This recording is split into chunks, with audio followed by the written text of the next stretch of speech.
Y en este día tan especial, un día de fiestas patrias, un día de recordar nuestra independencia, nuestra soberanía y nuestro talento como república. Bienvenidos, gracias por estar con nosotros. Vamos a tratar un tema sumamente importante, porque fíjese usted que la CONAGO se quiebra. Han abandonado sus filas 10 gobernadores, 3 de ellos, por cierto, presidenciables, y a esto se suma el distanciamiento evidente con el gobierno federal de todas las entidades con mayor incremento en producción, en tecnología, en competencia y economía. Y este, por supuesto, es un tema para tratar a fondo. Y bueno, pues vamos a, como usted lo sabe, vamos a tener 4 bloques para analizar esta delicada situación. El primero de ellos es cómo nace y cómo muere la CONAGO. Vamos a ver el génesis y vamos a ver su defunción, cómo nace y cómo muere la CONAGO. El segundo bloque lo vamos a destinar al enfrentamiento con el gobierno federal. ¿A qué se debe? ¿Cuáles son las razones? El tercer bloque es, inicia la carrera presidencial, y esto queda no como afirmación, como una pregunta. Inicia pues la carrera presidencial, es el fondo de lo que está ocurriendo en la CONAGO. Y el bloque cuarto habrá de interesarnos porque queda en riesgo el pacto federal. Y para ello me da mucho gusto que hayan aceptado 3 personajes, primerísimas figuras en el medio de la comunicación, en el medio académico y en el medio del análisis. Me refiero a don Alfonso Zárate. Alfonso, ¿cómo estás? Gracias por acompañarnos. Es un gusto, Carlos. Don José Monroy Sorribas, artista político, gran compañero, colaborador, excelente orador. ¿Cómo estás, Pepe? Muchas gracias, Alfonso, y el maestro José Antonio, a quien se les quiere y se les respeta mucho. Y maestro con M mayúscula, una pluma fuerte, un análisis siempre sensato y maduro como lo es de José Antonio Crespo. José Antonio, qué placer, gracias por aceptar. ¿Qué tal? Muy buenas tardes a todos ustedes. Vaya mesa, vaya análisis. La muerte de la CONAGO presentándose como un interrogante. Alfonso Zárate, tu primer apunte, por favor. Yo creo que en primer lugar vale la pena hacer una contextualización histórica, diciendo que en el inicio de México como nación independiente hubo una tensión entre quienes aspiraban a un régimen centralista y uno federalista. En la legislación triunfó el federalismo, pero en la práctica se impuso el centralismo. Toda la arquitectura constitucional es una arquitectura diseñada para la preeminencia del titular del poder ejecutivo. Y los gobernadores, sobre todo en los largos años de preeminencia del PRI, jugaron un papel absolutamente secundario. El presidente de la República palomeaba, decidía quiénes serían los gobernadores y la elección solamente servía para legitimar la decisión del jefe del Ejecutivo. Esto empieza a cambiar a partir de la alternancia en la presidencia de la República en el año 2000, y es ese momento en donde la mayoría de las gubernaturas en manos del PRI decide constituir un espacio de contrapeso al poder de los supergerentes de Fox. Y creo que les tomaron la medida, vieron la novatez de este grupo, que ese es el momento, digamos, de oro de la CONAGO, el momento en el cual obtienen mayores privilegios, mejores participaciones para los estados y los municipios, un trato más respetuoso. Ese sería quizá el primer elemento de contexto. José Antonio Crespo, entonces debemos de entender que la CONAGO nace ante la necesidad de enfrentar un vacío de poder de la administración de Vicente Fox, o nace como un muro de contención tratando de buscar un equilibrio de poderes y quizá la soberanía de los estados. Yo creo que retomando lo que decía Zárate, Alfonso, en el aspecto histórico, en México siempre ha habido una tensión real entre el centralismo y federalismo, y como bien decía él, aunque históricamente ganó el federalismo, en realidad ha habido mucha dificultad para hacerlo una realidad. Nuestro desarrollo histórico es muy distinto. De tal forma que cuando no hemos tenido un centralismo en la realidad, como fue durante el Porfiriato y también bajo el régimen de la Revolución, lo que hemos tenido es un feudalismo, por eso muchos le llaman a esto feudalismo, como feudalismo parecido, porque entonces cuando no hay el control central que ponga a raya a los gobernadores y que en ese sentido están muy subordinados al Ejecutivo, los gobernadores hacen lo que quieren, no tienen contrapeso real. Hasta ahorita, si no ha habido un contrapeso presidencial, internamente no lo ha habido, no tiene autonomía real los órganos, a veces tienen el Congreso y a veces no, pero al final de cuentas lo logran controlar, lo compran, lo subordinan. Las instituciones autónomas en los estados difícilmente se puede hablar de una autonomía genuina y real. Entonces, lo que hemos visto cuando viene la alternancia con Vicente Fox y que se relaja el control centralista que realmente había bajo el régimen del PRI, lo que vimos fue una especie de feudalismo, donde los gobernadores hicieron lo que quisieron. Desde luego, muchos desastres económicos, endeudamientos injustificados, mucha corrupción, mucho dinero desviado para otras cosas, y esto ha generado, por supuesto, un mal funcionamiento del federalismo mexicano y también crecientes tensiones entre los gobernadores y el Poder Ejecutivo. Eso se reflejó con Fox, se ha venido reflejando también con los demás presidentes y ahorita está de alguna manera estallando esa situación.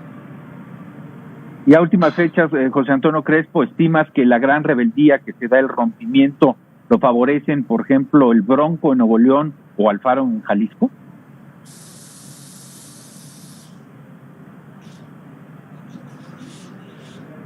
¿La pregunta es para mí? Sí, José Antonio. Sí, desde luego. Desde luego eso refleja, por supuesto, estas tensiones. Yo digo que lo que ha sucedido con López Obrador es la CONAGO efectivamente surgió como una reacción de los gobernadores para enfrentar a un presidente que ya no era del PRI y que se venían dando esas tensiones porque ya varios gobernadores ya no eran del PRI. Entonces, primero gobernadores panistas que se quejaban de un maltrato, de un trato diferenciado con los gobiernos del PRI. Y ahora, después, con Fox, pues muchos gobiernos priistas, que son los que primero se unieron para tener una interlocución, digamos, civilizada, orquestada con el presidente, en lugar de que cada gobernador, por su lado, establecer una relación, pues dijeron vamos a unirnos. Después ya fueron todos los gobernadores de cualquier partido.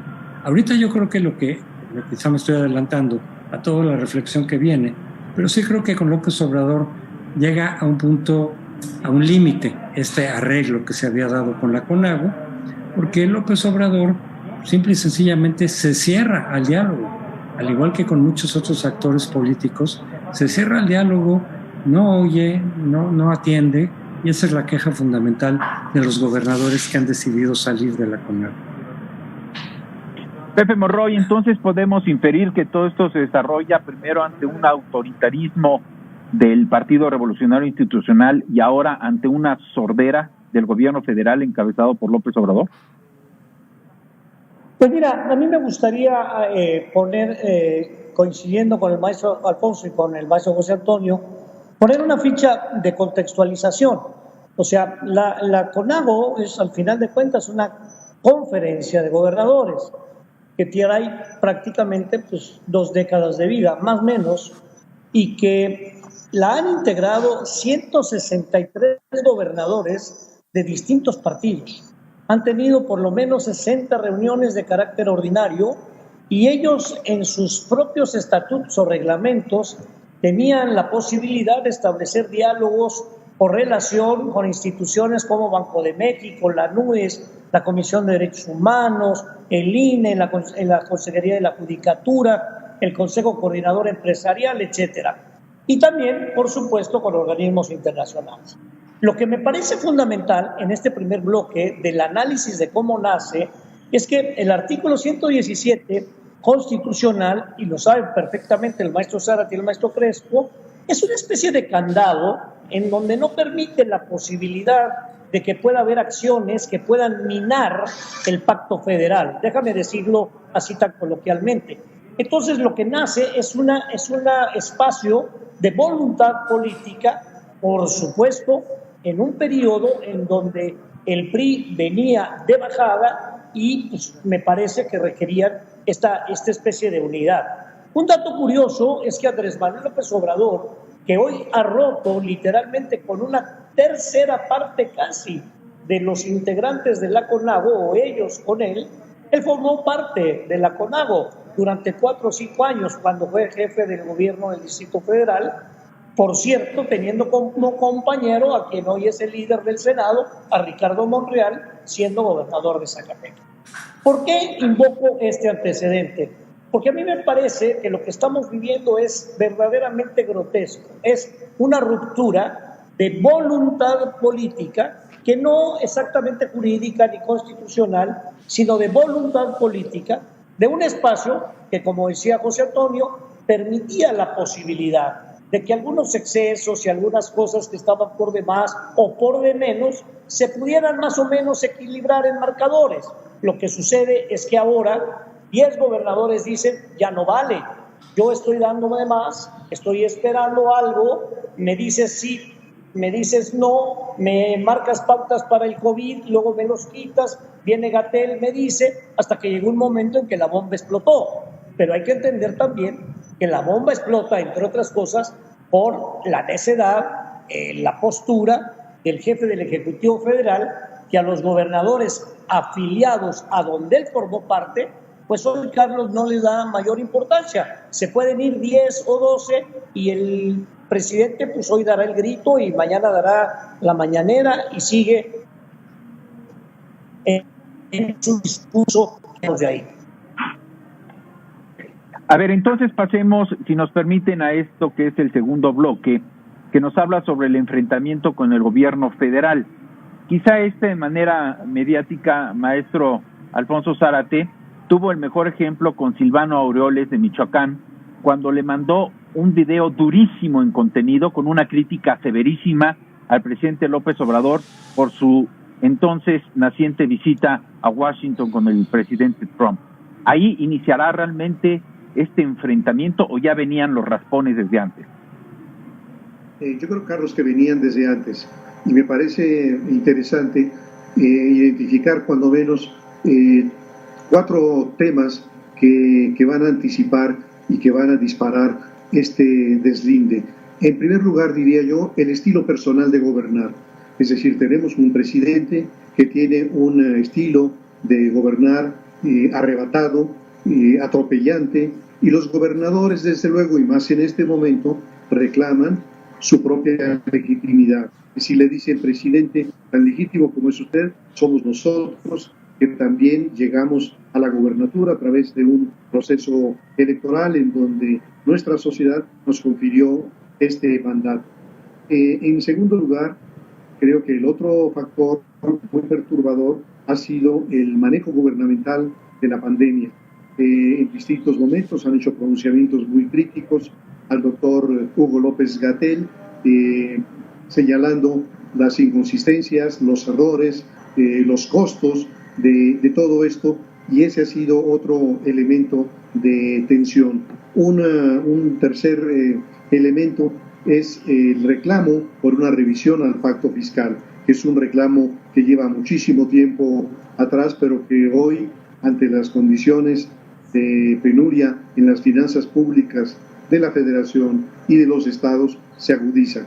Y yo diría que el cuarto elemento es esto que los gobernadores perciben muy claramente y que lo denunció en el discurso que pronunció el gobernador de Chihuahua, Javier Corral, en el mismo día en que se anuncia la separación de estos 10 gobernadores, y que es la tendencia de López Obrador por concentrar el poder en detrimento de los otros poderes institucionales. Así que yo diría que estos 4 ingredientes son los que potencian este deslinde y que desde luego se va a expresar en distintos momentos con mayor contundencia en ese video que mencionas de Silvano Aureoles, o también en los señalamientos del gobernador de Jalisco, Enrique Alfaro, denunciando que había un intento de desestabilización que él ubicaba desde los sótanos del poder en la Ciudad de México. A ver, escucho y recapitulo los 4 temas importantes que ha puesto Alfonso sobre la mesa, como es el estilo personal de gobernar del señor López Obrador, la crisis de la pandemia, el probable enfrentamiento por el pacto fiscal y bueno, pues la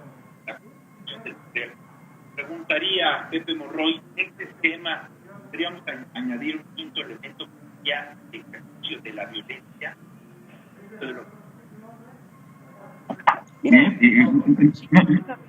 Maestro Alfonso, en el sentido de los puntos que acaba de enumerar, este cuadrilátero de temas me parece extraordinario para poder poner otra vez en perspectiva el tema. A mí me parece que aquí hay un problema de división de poderes que va más allá del texto constitucional, que tiene que ver con voluntad política. No hay equilibrio, sino hay contrapesos. Y el presidente de la República ha marcado un estilo. El estilo es: yo mando, yo dirijo, yo tomo las decisiones, yo soy el fiscal cuando quiero, yo soy el presidente de la Comisión de Derechos Humanos cuando quiero, o soy el garante de las elecciones cuando quiero.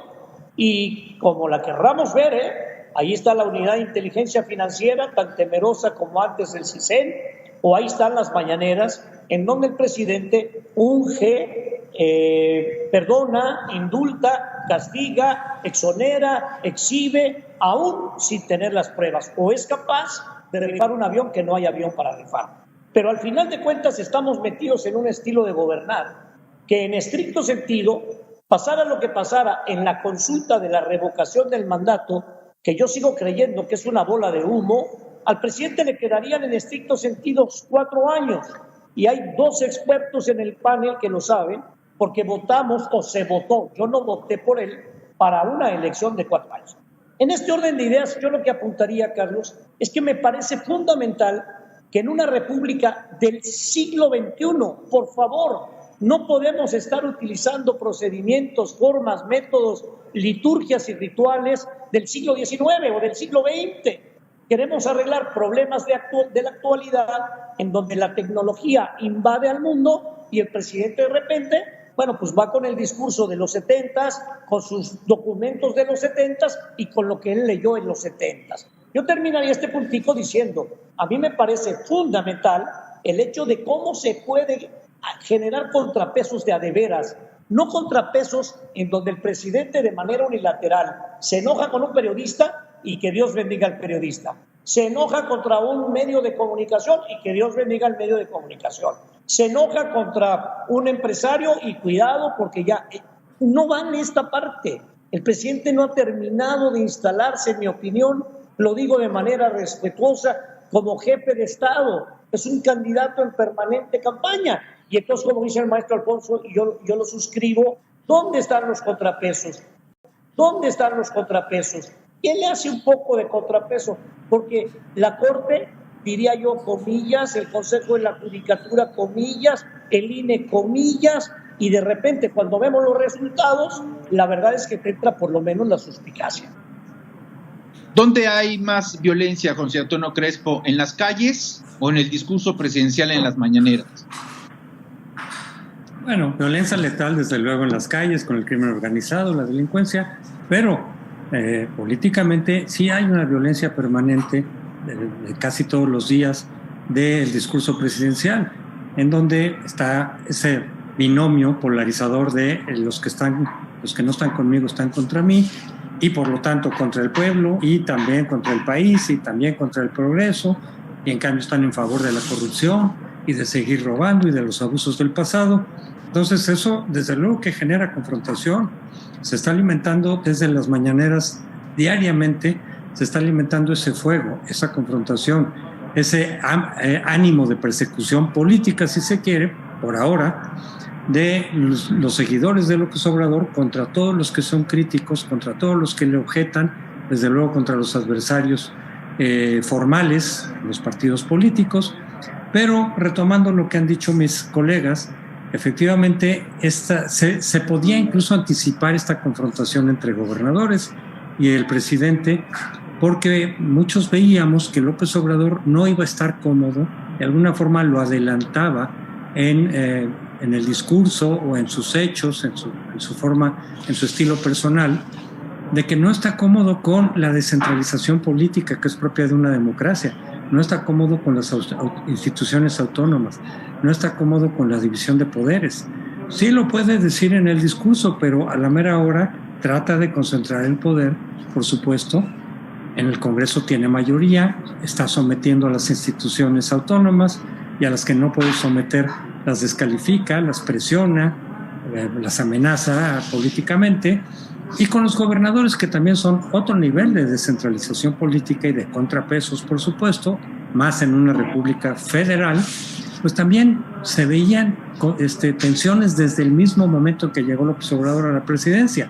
Recordemos que la instauración o restauración, si se quiere, de los superdelegados del gobierno federal en los estados iba a generar algún tipo de tensión. ¿Por qué? Porque le estás dando a él, a ese superdelegado, manejo de presupuesto, manejo de programas, también de manera muy concentrada, que podría confrontar, por supuesto, y opacar al gobernador en turno, en funciones, y además con una veta político-electoral, porque resulta que esos superdelegados, si son de Morena, como lo han sido muchos, y si son oriundos del estado en el que están operando, pues están haciendo campaña política. Ya lo vimos en el caso de Bonilla, lo hemos visto también provisionalmente o anticipadamente en otros estados, donde los superdelegados levantan la mano y dicen: yo quiero competir para ser gobernador. Y tiene muchos recursos, desde luego, políticos y económicos, como para hacer un uso político y opacar y confrontar al gobernador en turno. Y por otro lado también, en la propia elección del 2018, muchos de los gobernadores de la oposición perdieron sus congresos locales. Ganó Morena. Morena tiene 5 o 6 gubernaturas, pero ganó la mayoría en muchísimos parlamentos locales, en muchos congresos, y desde ahí, desde luego, ya puedes también ir frenando, aislando. ¿Cuántos gobernadores, yo diría que sobre todo del PRI, se quedaron totalmente descobijados? ¿Y cuál ha sido su reacción? Pues de totalmente someterse, de totalmente tirar la toalla, digamos, entregarse a López Obrador. Esos son los que menos le confrontan, los que menos son rijosos, porque se sienten totalmente aislados, totalmente desarmados. Los que tienen todavía alguna fuerza propia son los que están confrontando, son Alfaro, son Corral, son el Bronco, etcétera, que son los que pueden levantar la voz. Y aún así, de pronto, pues también concilian, y bueno, pues cuando tienen cosas en común, pues negocian, qué bueno, pero son los que pueden levantar la voz, son los que pueden quejarse del maltrato que se les está dando el gobierno.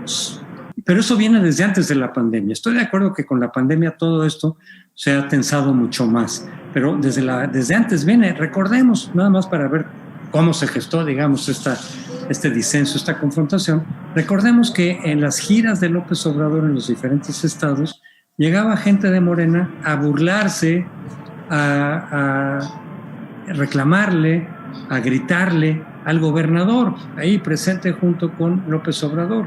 Y López Obrador dejaba que se hostigara, que hubiera una burla, que hubiera un reclamo, y si buenamente lo determinaba él, entonces podía decir: oiga, no, a ver, hay que ser respetuoso. Pero en otras ocasiones pues dejaba que sus huestes, digamos, confrontaran al gobernador, generando evidentemente tensiones. Ya algún que otro gobernador ahí, al ver eso, dijo: yo no me voy a dejar, y entonces de pronto también llevaba a su gente o tomaba un discurso más defensivo y de mayor confrontación con el propio presidente. Pero esas son, digamos, los orígenes que nos han llevado a esta situación de confrontación entre varios gobernadores y el presidente López Obrador. No nació de la nada. Se gestó desde los primeros días en que llegó López Obrador a la presidencia. Voy a entrar a un juego de palabras, pero los que se fueron, ya se fueron. Ahora hay que pensar en los que quedan. Y viene la pregunta y la interrogante para ir, después de esta pausa, al tercer bloque. ¿Se inicia, pues, la carrera presidencial? Esto es A Fondo, si nos permite, regresamos.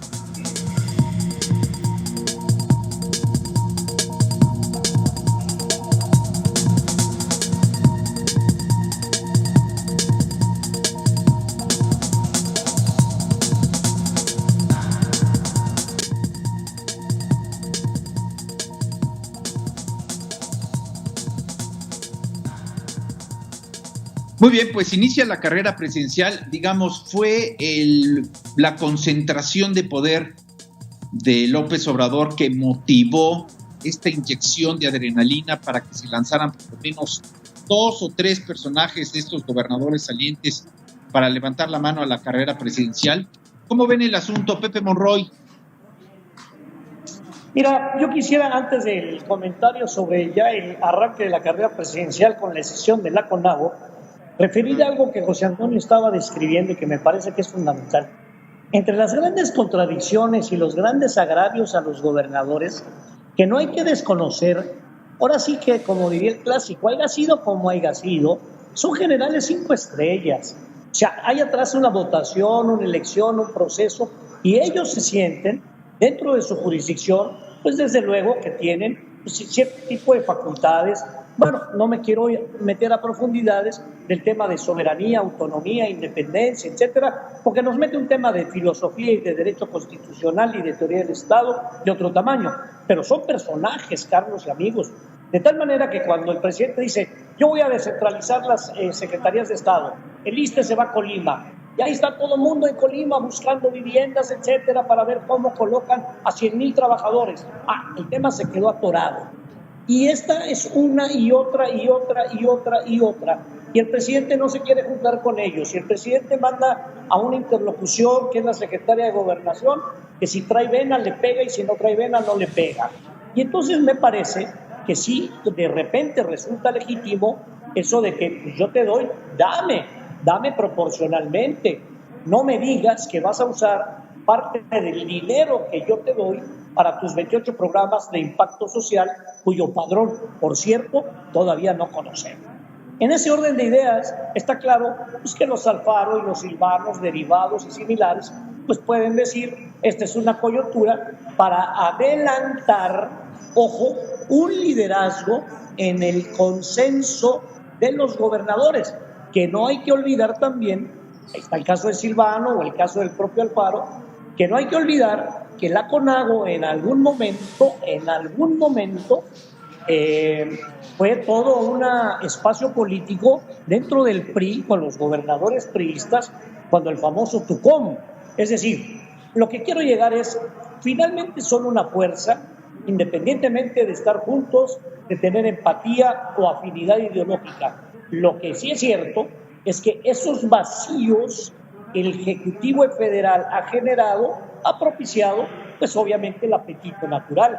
Y entonces cuando Alfaro se le para enfrente y le dice, a ver, señor presidente, etcétera, o cuando Silvano, que se podría creer que era el último en cuestionar, se levanta y le grita y levanta la voz y habla en nombre de la gente de Michoacán, bueno, pues esto te da a entender con claridad que la carrera presidencial, que ya empezó, la carrera presidencial para mí empieza al día siguiente.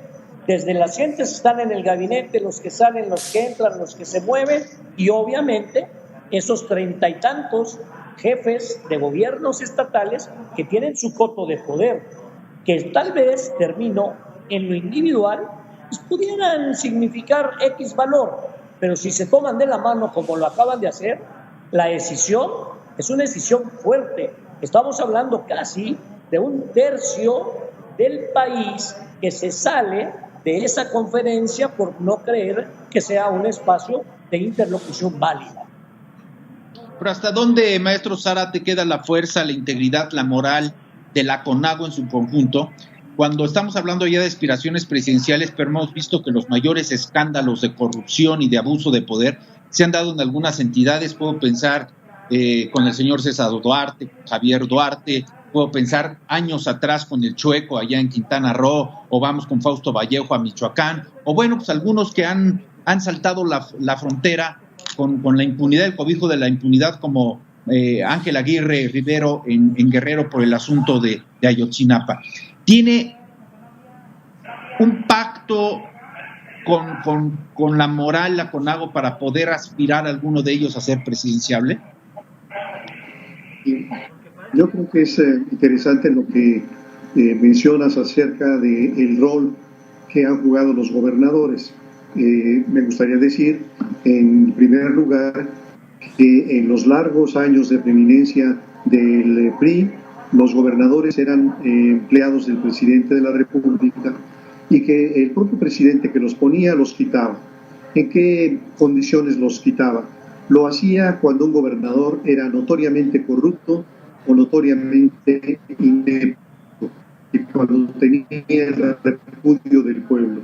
Y el secretario de Gobernación era el que operaba. Bastaba una llamada del secretario de Gobernación al señor gobernador, citándolo a su despacho en el Palacio de los Cobian, para que de ahí saliera el gobernador rumbo a su estado, se presentara ante el Congreso local y solicitara licencia al cargo de gobernador. Lo que va a ocurrir especialmente con la alternancia es que los supergerentes de Fox, bastante novatos e ingenuos, dejan prácticamente sueltos los hilos que tradicionalmente habían controlado al poder de los estados. Son muchos los ingredientes de los que dispone la federación para tener disciplinados a los gobernadores. Piénsese desde luego en los órganos de inteligencia del Estado mexicano, durante una época la Dirección Federal de Seguridad, Investigaciones Políticas y Sociales, en otra el Centro de Investigación y Seguridad Nacional o su equivalente hoy en día. Pero estaban también las procuradurías, las Fuerzas Armadas, la Defensa, Marina y naturalmente la absoluta preeminencia del presupuesto de la Federación. Si un gobernador quería tener una gestión medianamente aceptable, necesitaba los proyectos de infraestructura de la Secretaría de Comunicaciones, los de salud, los de educación, etcétera. ¿Qué es lo que va a ocurrir con el regreso del tricolor a la presidencia? Efectivamente que en ese momento llega una nueva generación, la generación podrida, que es esta generación de gobernadores que mientras está en potencia, como es el caso de Tamaulipas, o de Sinaloa, o de Jalisco, o de tantos otros estados, ellos vuelven la vista hacia otro lado y se dedican a enriquecerse. ¿Qué es lo que tenemos hoy en día? En efecto, durante esos largos años de preeminencia priista, para ser papa era preciso antes ser cardenal.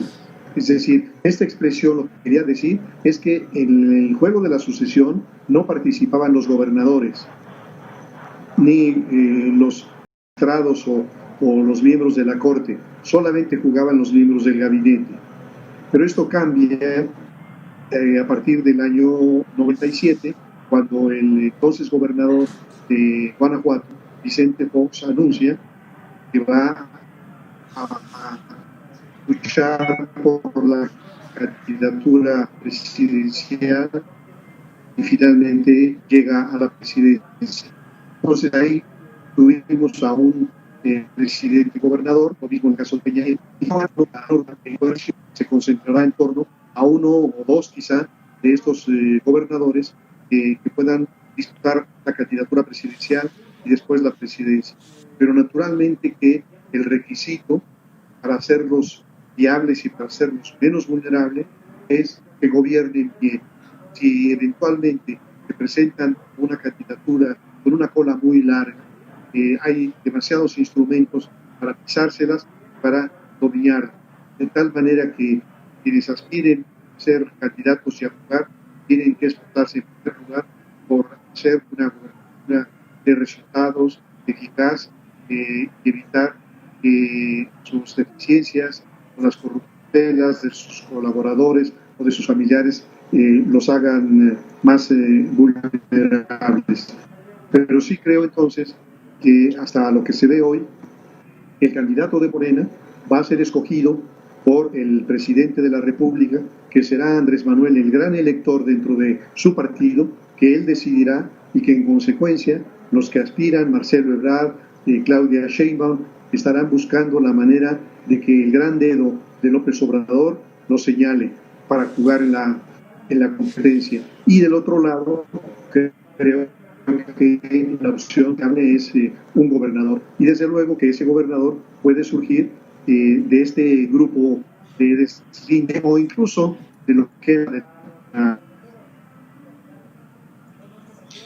Bueno, pero José Antonio Crespo, si bien es cierto y haciendo eco de lo que nos exhibe Alfonso Zárate, si algunos gobernadores eran expulsados, les pedían la dimisión, eran removidos o eran castigados, hubo otros, se me ocurre un nombre, que eran sumamente premiados, como el señor Osorio Chong en Gobernación. Dime una cosa, José Antonio Crespo, ¿se rompió ya también el pacto federal? No solamente la CONAGO desaparece, sino se rompe el pacto federal. Esa es una posibilidad. En realidad no sabemos bien cómo va a terminar todo esto. Evidentemente está en riesgo y está en cuestionamiento el pacto federal como lo conocemos hasta ahora, sobre todo en la parte fiscal, que sabemos que hay un acuerdo desde hace mucho tiempo en donde es el gobierno central el que recauda básicamente los impuestos, les pide más a los estados más prósperos y les devuelve menos de lo que ellos dan para redistribuir con otros estados que están en mayores dificultades o menor crecimiento económico, más rezagados. Entonces, en principio suena como un acuerdo solidario, un acuerdo en donde los que tienen más le ayudan a los que tienen menos, pero eso es lo que está haciendo agua ahora, sobre todo ahí sí, en el contexto de la pandemia sanitaria y económica. ¿Por qué? Porque de pronto, bajo este acuerdo, los estados dan mucho dinero a través de los impuestos, etcétera, y reciben menos, pero incluso los estados, sobre todo más prósperos, los que están en el norte, que son básicamente los que se salieron de CONAGO, de pronto dicen, oye, pero es que ya no alcanza. O sea, está bien que nosotros aportemos más de lo que recibimos en este acuerdo redistributivo, pero ¿qué creen? No nos alcanza para medicinas. El gobierno federal no nos ayuda en eso. La situación económica está muy grave y el gobierno federal no ayuda. El gobierno federal, lo ha dicho López Obrador, que casi que se rasquen con sus uñas, que si quiebran, pues ni modo. Y los gobernadores pueden tener una estrategia distinta, pero no tienen recursos. Entonces, es natural, no digo que necesariamente vayan a hacer las cosas bien o que las harían mejor el presidente, eso depende de cada uno de los gobernadores y habría que ver qué van a hacer o qué no van a hacer o qué quieren hacer, pero la reacción es natural de decir, oigan, nos están dejando sin recursos, nosotros estamos aportando mucho a la federación no nos devuelve lo que requerimos, ya no digamos menos de lo que aportamos, sino lo que requerimos para enfrentar esta crisis no nos los está dando, y luego queremos ir a negociar eso en la CONAGO, con el presidente y nos da el avión, no nos hace caso, no nos oye, no nos escucha, le damos propuestas y un poco que esa es la actitud de López Obrador, decía yo al principio, con casi todos los actores políticos que no están subordinados a él, con grupos de la sociedad civil, con movimientos como el feminista, con los movimientos de los padres de niños con cáncer, de las víctimas de la violencia del crimen organizado. Simplemente no les hace caso, no los recibe, los descalifica, dice que están manipulados políticamente. Entonces, esa misma actitud lo ha hecho con los gobernadores y no les hace caso y los acusa en todo caso de estar manipulando políticamente la situación en lugar de reconocer los problemas reales. Eso mismo lo estamos viendo ahorita con el asunto de Chihuahua, de las aguas de Chihuahua. Es un problema real que surge ahí derivado del tratado con Estados Unidos, etcétera, pero la gente afectada, los agricultores, pues se rebelan, protestan, porque se están quedando sin agua y la necesitan. Y Javier Corral le ha dicho, a ver, yo le hablo al presidente para buscar conjuntamente alguna solución a esto, algún punto de acuerdo, en fin, hablar con estos agricultores, ver qué se puede hacer, pedirle que haya un trabajo diplomático con Estados Unidos, para ver qué hacemos frente a esto, es un problema real. Y hay una protesta real y las cosas se están desbordando. ¿Y cuál es la respuesta? Pues ninguna en términos de negociación, ninguna en términos de escuchar, a ver, vamos a ver qué hacemos, sino que no lo recibe al gobernador Corral. Y luego, pues más bien manda a la guardia para contener esa protesta, ese descontento. Bueno, pues evidentemente que Corral dice, bueno, así no se pueden resolver los problemas. Pero otros gobernadores con otro tipo de problemas han dicho exactamente lo mismo. No nos hace caso, no nos voltea a ver y mucho menos a negociar qué se puede hacer frente a la crisis económica y la crisis sanitaria. Entonces están buscando alternativas para pues presionar al Ejecutivo y para ver qué se puede hacer, y si no les hacen caso, a ver qué hacen ellos por su lado. Ese es el tema de riesgoso sobre el pacto federal. Esto se puede desbordar y llevarnos a una situación, no sé cuál, pero una situación complicada, conflictiva, porque no se ha mostrado la disposición del presidente a sentarse a dialogar en serio, no nada más cumplir con un requisito formal como con la CONAGO, sino decir, a ver, señores, vamos a ver qué hacemos concretamente para este problema, qué proponen. Yo les hago otra contrapropuesta para tratar de encontrar algún punto de acuerdo. No hay eso. Entonces se va exacerbando los ánimos y francamente yo no sé en qué va a terminar esto. Pues con una carga evidente de sarcasmo y de ironía, hoy diré que el presidente le va a dar el avión a muchos, no solamente a gobernadores, sino a muchos, usando el término aeronáutico, despistado. Hoy les va a dar el avión. Pepe Monroy, cerramos contigo porque bien se anota que antes el sistema removía o castigaba a los gobernadores. Hoy la sanción será retirarles el presupuesto a quienes no son afines al gobierno federal. Pues mira, yo coincidiendo plenamente con todo lo que el maestro Alfonso y José Antonio han externado, yo te diría nada más, Carlos, para terminar, que hay muchos Méxicos. El México fronterizo, en donde de manera muy particular, una buena parte de los gobernadores que han hecho esta decisión de la CONAGO son gobernadores fronterizos, y es otra cultura, otro México, otros temas, otra agenda.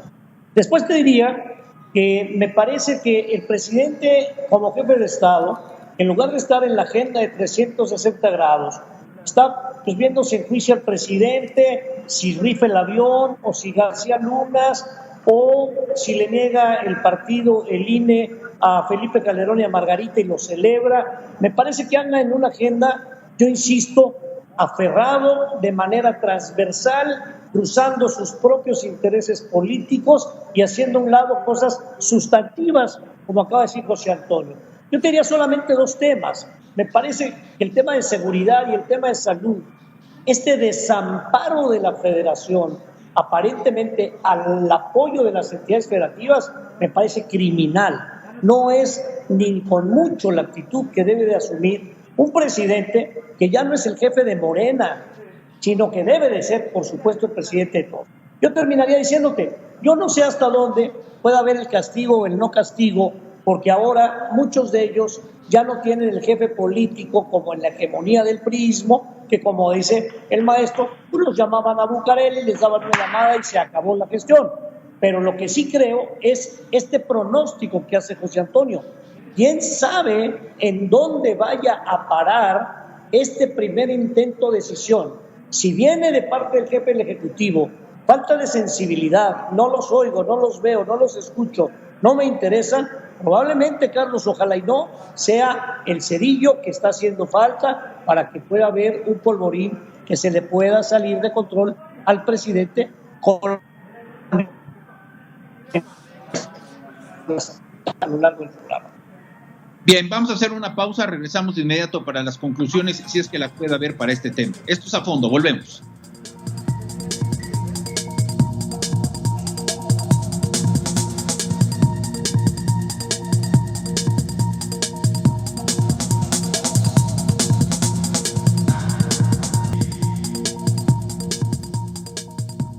Bueno, muy interesante todas las aseveraciones, afirmaciones, análisis y además pronósticos que Alfonso Zárate, Pepe Monroy, José Antonio Crespo nos han ofrecido, nos han regalado en esta emisión. Yo les pediría para concluir este programa, pues algún cierre, alguna pieza importante de reflexión que nos puedan regalar en minuto y medio cada uno. Empezamos contigo, Alfonso Zárate, por favor. A mí me gustaría decir que desde hace justamente 100 años, es decir, desde 1920, no se ha planteado un desafío a la gobernabilidad desde las gubernaturas. Es decir, en 1920 lo que tenemos es la rebelión de Agua Prieta, que finalmente termina con el asesinato del presidente Carranza. Pero eran otras condiciones y eran otras las relaciones de poder. Me parece que hoy no hay ni un asomo de que una protesta, una rebelión de los gobernadores pudiera desencadenar en algo muy serio.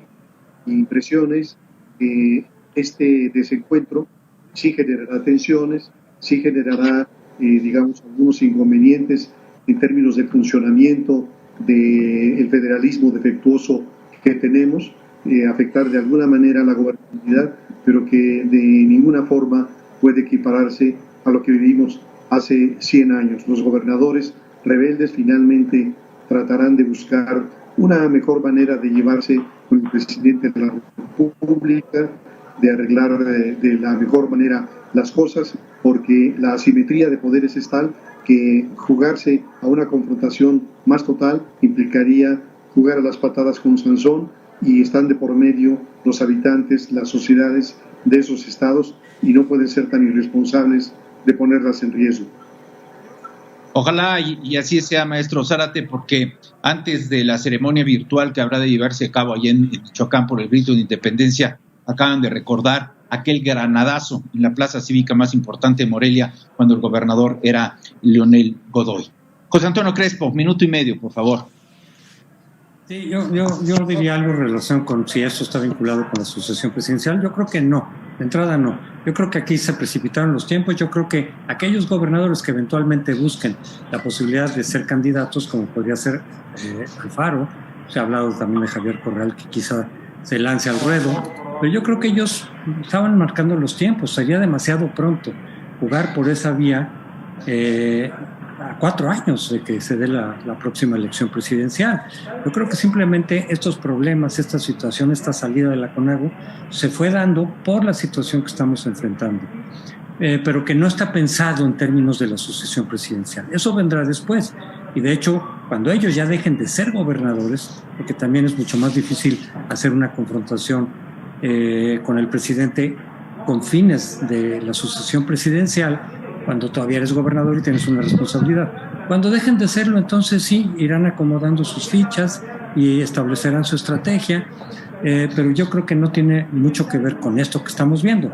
Ahora, el desenlace de esto, no lo sabemos, ya lo había dicho, pero sería una muy buena oportunidad para replantear la relación entre los gobernadores y el presidente, que no caigamos ni en lo que era una república realmente centralizada, como fue con el régimen priista, como fue con el porfiriato, o un feudalismo. Estamos en los extremos, sino que a partir de ahora se replantea de alguna forma cuál puede ser la relación de los gobernadores con el Ejecutivo, para tratar de buscar ahora sí auténticamente una república federal, que nunca ha funcionado como tal. Lo somos desde hace mucho tiempo, pero no ha funcionado como una república federal, sino estos dos extremos, centralismo, feudalismo.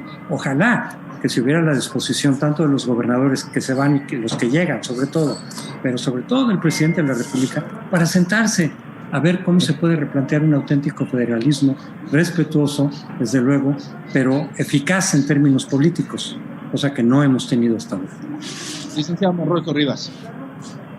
Gracias. Yo, sumándome a las expresiones del maestro Alfonso y de José Antonio, diría que de manera respetuosa me parece que el jefe del Ejecutivo Federal debe dejar de polarizar, de dividir y de restar.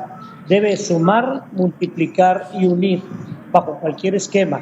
Debe ser el ejemplo propio en la congruencia de honrar su palabra y de honrar las ofertas políticas que hizo para que 30 millones de mexicanos le creyeran que esto iba a ser un cambio para bien, no para mal, ni para los intereses ni de él ni de su partido. Diría que el juego, Carlos, se llama gobernabilidad, el Estado de Derecho, y que entienda que los que pueden disentir o diferir de él no son sus enemigos, ni sus adversarios, ni sus contrarios. Somos gentes que tenemos distintas formas de ver el Estado y la agenda nacional. Y me sumo de manera muy particular a que la escisión de la CONAGO pudiera ser el gran pretexto para que la CONAGO se reinvente como un espacio más allá de los candados constitucionales y de las estructuras formales, como un espacio de interlocución donde prive la voluntad política, nuevas reglas, nuevas liturgias, nuevos procedimientos y una nueva y sana relación con el jefe del Ejecutivo Federal. Pues yo quiero agradecer este privilegio de haber contado con tan importantes personajes en el análisis y en la comunicación como el maestro Alfonso Zárate. Alfonso, mi gratitud, un fuerte abrazo, felices fiestas patrias, gracias. Igualmente, José Antonio Crespo. Gracias por la invitación. Al contrario, José Antonio Crespo, maestro también con M. Muchas gracias. Con mucho gusto. José Monroy Rivas, gran personaje de la oratoria y de la comunicación. Pepe, muchas gracias. Muchas gracias, Carlos. Un placer compartir con don Alfonso y con José Antonio y contigo. Muchas gracias. Y gracias a ustedes por estar pendiente de esta transmisión de un tema tan importante como haberlo llevado a fondo. Muchas gracias. Nos encontramos en la próxima.